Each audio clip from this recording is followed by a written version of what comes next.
안녕하세요. 오늘은 동학 사상에서 하늘을 어떻게 봤는지 그 좀 독특한 관점을 함께 살펴볼 자료들을 준비했습니다. 네, 서양 사상이랑 비교하면서 동학만의 시각, 또 그 의미는 뭘지 한번 찾아볼 텐데요. 이게 좀 복잡해 보일 수도 있는데 그 안에 숨은 핵심을 같이 발견해 보는 게 저희 목표입니다. 네, 재밌는 자료들이죠. 이 동서양의 천지인 개념 비교는 늘 깊이 생각할 거리를 주는 것 같아요. 맞아요. 특히 동학의 시천주 사상이 있잖아요. 이게 동양적인 틀 안에서 서구랑은 좀 다른 길, 그러니까 자생적 근대성을 어떻게 찾으라고 했는지, 그게 이번 이야기의 핵심이 될 것 같습니다. 좋습니다. 자, 그럼 서양 이야기부터 한번 풀어볼까요? 서양은 플라톤, 아리스토텔레스 이런 분들 이후로 우주를 볼 때 주로 형상하고 진료 이 두 가지로 나눠봤잖아요. 네, 그렇죠. 본질적인 형태랑 그 재료, 네, 뭔가 변하지 않는 실체가 뭘까? 여기에 초점을 맞춘 존재론이 되게 강했고요. 아리스토텔레스 사원인설이나 그 지수와풍, 사원소설 같은 거요. 맞아요. 거기서 보통 제5원소는 약간 신적인 거, 뭐 이데아나 유일신 이런 걸 가리키는 경우가 많았죠. 아, 근데 진짜 흥미로운 건 그 마테오 리치가 동양에 와서 바로 이 서양식 관점, 뭐 사원인설 같은 걸로 천주의 존재를 증명하려고 했다는 거예요.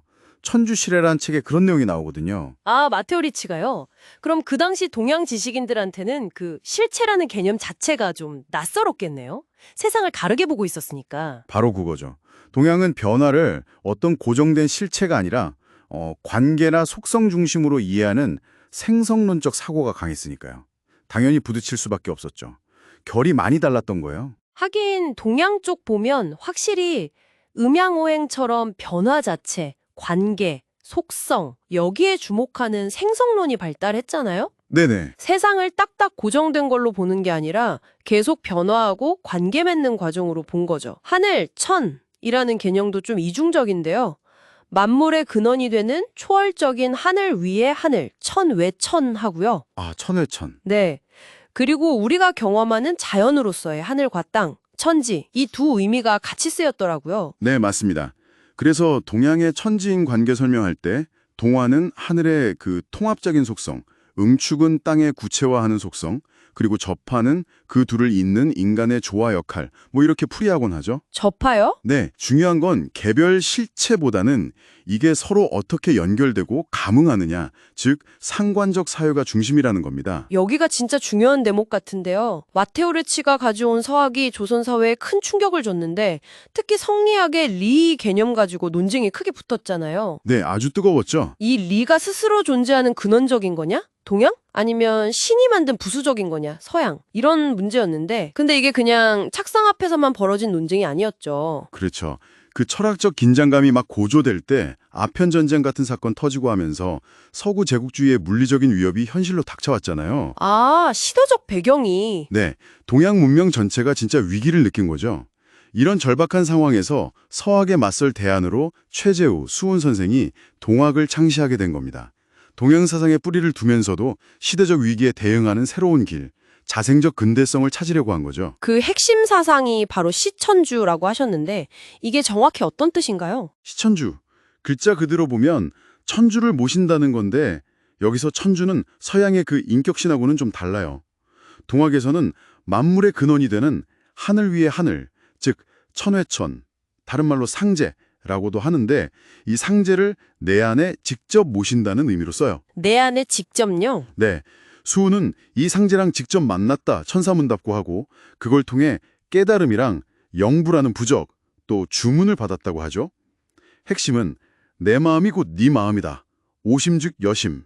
이 구절에 딱 나타나요. 초월적인 존재랑 내 마음이 다르지 않다. 뭐 이런 거죠. 와, 내 안에 신적인 존재를 직접 모신다. 이거 상당히 파격적인데요.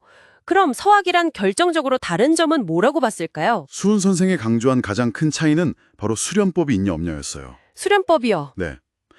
동학에는 수심정기, 그러니까 마음을 지키고 기운을 바르게 하는 수행법하고 또 주문 수련을 통해서 천지 기운이랑 하나가 되는 기화의 경지, 이걸 되게 중시했거든요. 구체적인 실천 방법이 있다는 거죠. 그냥 믿는 게 아니라 몸으로 직접. 그렇죠. 몸과 마음으로 체득하는 길을 제시한 거예요. 이게 서학에는 없는 동학만의 아주 고유한 강점이다. 이렇게 본 거죠. 이 수심전기를 통해서 저 초월적인 천해천과 직접 연결될 수 있다는 생각. 이게 동학이 추구한 궁극의 경지, 무극대도의 핵심입니다. 아, 정리가 되네요.